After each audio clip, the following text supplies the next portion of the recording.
sampah sembarangan. Udah tahu sampah biang masalah, buang sampah pada tempatnya lah.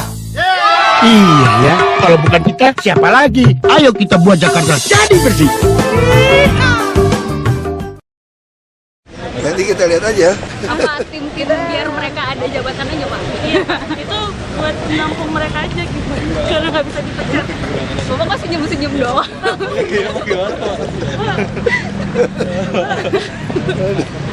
Aduh, hasilnya. Ya masa gubernur buat SK Gub buat tim main-main sih, lu gimana? Kan nggak bisa kita lagi Pak kalau.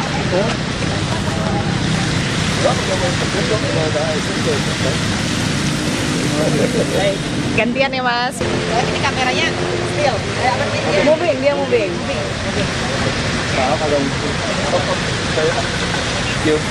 Buntut dari kisruh pengadaan bis Transjakarta adalah pencopotan dari Kepala Dinas Perhubungan DKI Jakarta, Bapak Budi Kristono. Kita langsung tanya kepada Bapak Wakil Gubernur DKI Jakarta, Bapak Basuki Cahayapurnama soal pencopotannya. Jadi dicopot karena masalah kecelakaan bus Transjakarta. Saya kira bukan apa sakit keseluruhan iya. Dan saya apa, kita bisa menilai kinerja seperti apa. Mungkin saya kira ya itulah banyak faktor loh. Ya. Jadi tapi apakah tidak baiknya menunggu dulu Pak Kapolres ini menyelesaikan masalah yang katanya sekarang sudah dilihat oleh surveyor. Kemudian kan hasilnya belum ada nih. Apakah tidak menunggu hal itu selesai dulu baru? Saya kira kalau penggantian itu buat tanpa ada masalah. Ya. Masih sudah ada penilaian. Kalau bilang ada masalah, justru kalau bilang menggunakan masalah ya harus dicopot supaya penyelidikan lebih mudah. Itu seseorang dianggap ada masalah, kalau dicopot juga lebih gampang. Tapi Pak Kristono dicopot gak ada hubungan dengan ini, ya diperbanyak sekarang hubungan kepada pembangunan. Kemudian kalau Bapak melihat ini ya Pak, itu kan ada beberapa provinsi yang harus dibangun, kemudian juga ada pengalaman, beberapa sedang memang ini sudah bermasalah dari awal. Nah itu yang kita katakan, kita meminta penyelidikan dari staf yang tenaga ahli. Masuk akal nggak sih mobil dikapalkan di dalam bisa karatan gitu loh. Kalau kayak begitu bahaya di Jakarta, kalau lewatin aerob langsung hancur dong mobil. Namanya kita nggak tahu, karena di Cina kan juga terkenal, kita punya produk yang baik, punya produk yang bagus. Tapi di Cina juga terkenal, kamu mau bikin produk yang harga berapa, dia bikin lebih. Nah artinya bisa saja speknya diturunkan. Karena di Cina misalnya, menurut beberapa pengusaha bus misalnya, bus yang seperti itu ya paling 900.000, 150.000, 1 miliar lebih. Kenapa sampai di sini 3 miliar lebih? Sudah hampir mendekati harganya Mercedes-Benz atau Scania misalnya. Jadi memang diduga ada penyelewengan dana. Makanya kita nggak tahu, ini sudah berlangsung sekian lama. Produk-produk Cina yang masuk selalu dengan harganya sekian mahal, kita nggak tahu. Makanya ini butuh penelitian seperti apa. Kalau ini terungkap, berarti pengadaan bus yang lama-lama dulu juga bermasalah. Tapi Pak Pres juga mengatakan, Pak, katanya ini sebenarnya juga belum lunas, kok dibayar. Ya betul, betul, memang betul kok. Kalau dibilang dari kerugian, ya belum. Jadi sekarang masalahnya Anda mau nggak diganti sebuah barang yang Anda meragukan juga. Kalau Anda beli mobil pribadi atau beli motor pribadi, itu dapat udah karatan. Anda mikir-mikir kalau mau balikin duit, Anda beli merek baru saya kira. Ini merek baru yang Anda tidak kenal. Jadi Anda mau beli motor lah, beli motor Yamaha atau Honda. Tiba-tiba orang tawarin satu merek baru dengan cuap-cuap luar biasa, hanya lebih murah sedikit, lalu kita beli. Begitu beli udah rusak. Kalau belum bayar, saya yakin Anda nggak mau tunggu dapat yang baru, Anda mungkin langsung mahal dikit beli yang bagus deh. Tapi juga dari hasil temuannya ini banyak sekali perusahaan-perusahaan yang menjadi digital ini ternyata juga sebenarnya mereka malah ada yang bisa konstruksi. Oh iya. Makanya itu kita pengen diteliti. Apa yang terjadi? Kenapa yang menang seperti itu? Karena dengan Mercedes-Benz misalnya, atau setara dengan Volvo atau Scania. Kenapa tidak mencantumkan itu? Nah kalau cuma mencantumkan CC, berapa besar, ngurusi segala macam, semua orang akan lakukan. Makanya saya Hino, dulu bus pertama kali masuk kan Hino. Hyundai. Kenapa mereka nggak bisa masuk lagi? Karena kalah harga. Tampaknya kita hanya berdasarkan harga, bukan mutu. Tapi katanya menurut Perpres harus memang yang harganya murah deh. Makanya tergantung kita memasukkan seperti apa. Kalau kamu tidak memasukkan speknya, contoh saya bilang, gubernur, wakil gubernur sama ketua DPRD beli Toyota Land Cruiser. Kenapa tidak dapat Jeep India? Kan lebih murah. Karena Anda sudah masukin speknya mobil Toyota Land Cruiser. CC-nya ada ini, ada itu. Kenapa untuk bus Anda tidak masukkan seperti itu? Yang sudah tidak pernah ada sinyal. Itu kan? Iya memang itu tadi, makanya kita lagi membuat naskah. Saya tidak ingin lagi dari kasih instruksi, kita nggak bisa monitor mereka lagi.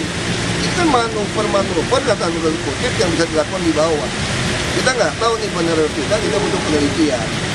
Nah, kalau teruji ya, ini memang sistem pengadaan barang kita tahun ini udah kita rubah. Kita membuat satu pintu.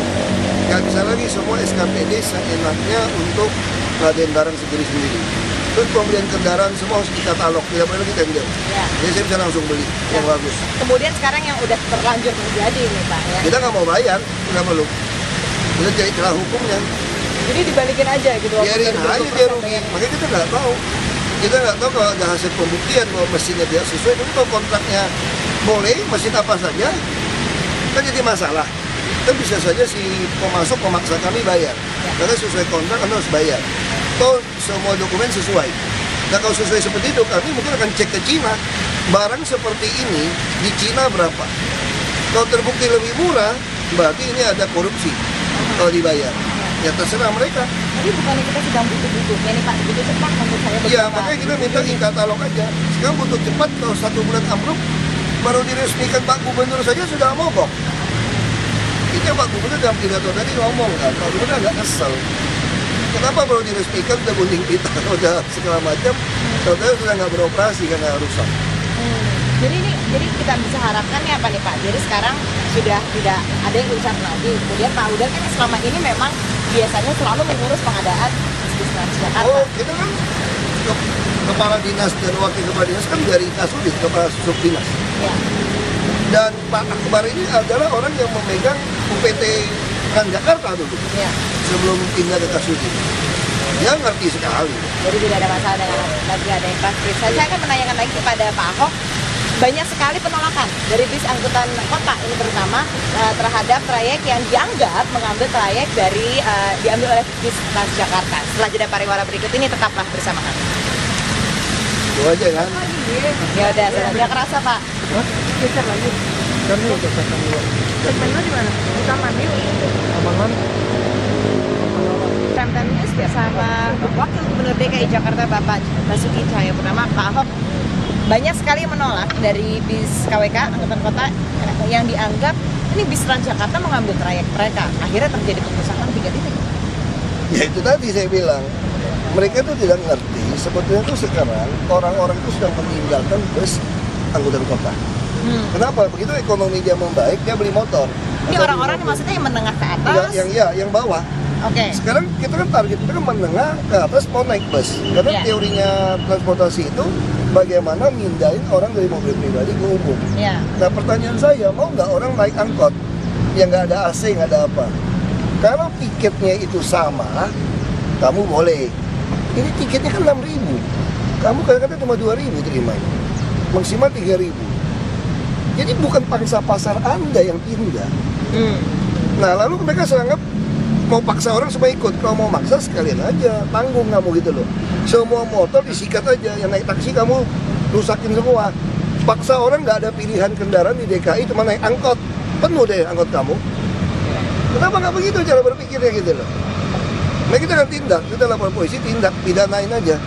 Tapi kan saya sebagai warga Jakarta yang juga naik bis Transjakarta, tentunya saya takut naik trayek yang akhirnya saat ini dianggap disengketakan lah orang-orang dengan Ya makanya itu tadi, berarti Anda teroris.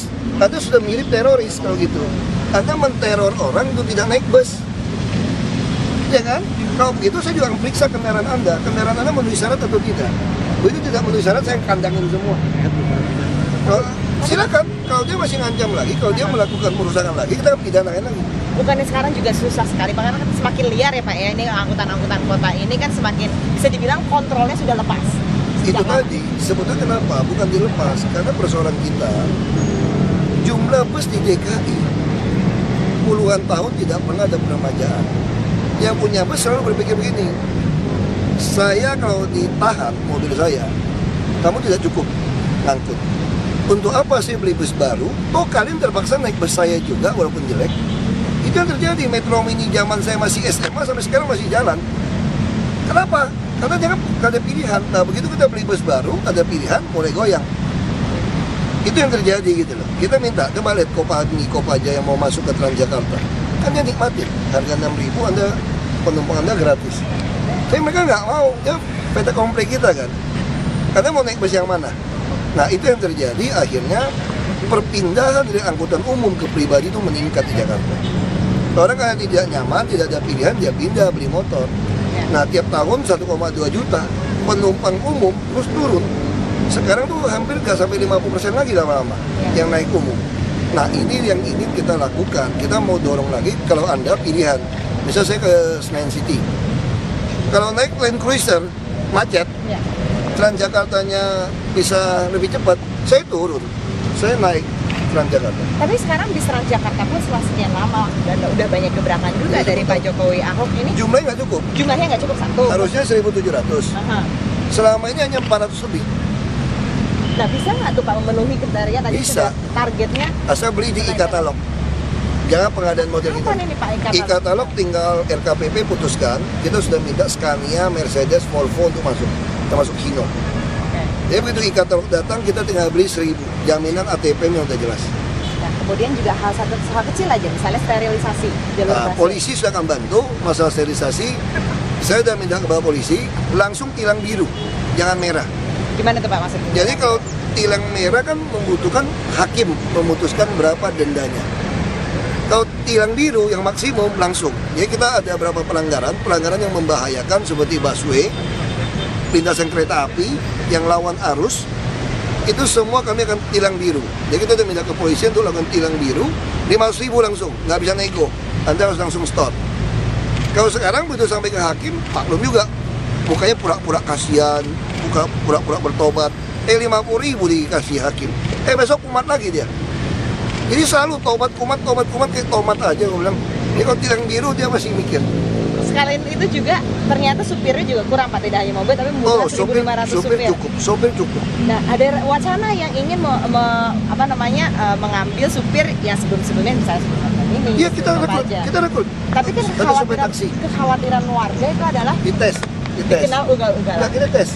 Oke. Jadi yang diterima dari 1.000 lebih itu kita hanya terima 200-an. Dites. Karena kita gajinya 3,5 UMP yang bawa articulated. Ya. Yang bawa yang sedang itu bisa 2 sampai 2,5. Dari UMP bisa 5 jutaan. Itu ada sopir taksi yang beberapa sudah pindah ke bawa bus sedang. Jadi kita rekrut, kita yakin kok. Justru dengan program seperti ini, angkot-angkot sopir angkot tadi, kalau Anda memang baik, Anda bisa kerja di bus yang lebih baik. Ya, jadi Nggak perlu ngejar restoran.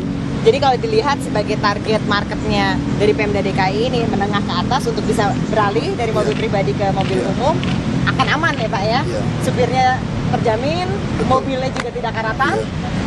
Tidak karatan lagi. Pak Basuki, terima kasih banyak Pak Ahok atas waktunya. Dan pemirsa kembali ke studio, itu tadi wawancara kita bersama Bapak Wakil Gubernur DKI Jakarta, Bapak Basuki Cahayapurnama. Kita kembali ke Indra Maulana. Bungkus masih ngebut banget. Saya termasuk yang tidak memperingati Cap Gome. Nah, kalau Imlek oke lah, kita ikut Imlek. Kalau Cap Gome kita enggak. Tapi justru biasanya itu kita hadir di Cap Gome yang forum bersama Tionghoa Indonesia itu dengan Presiden. Cuma Jumat ini saya absen karena saya pulang ke kampung.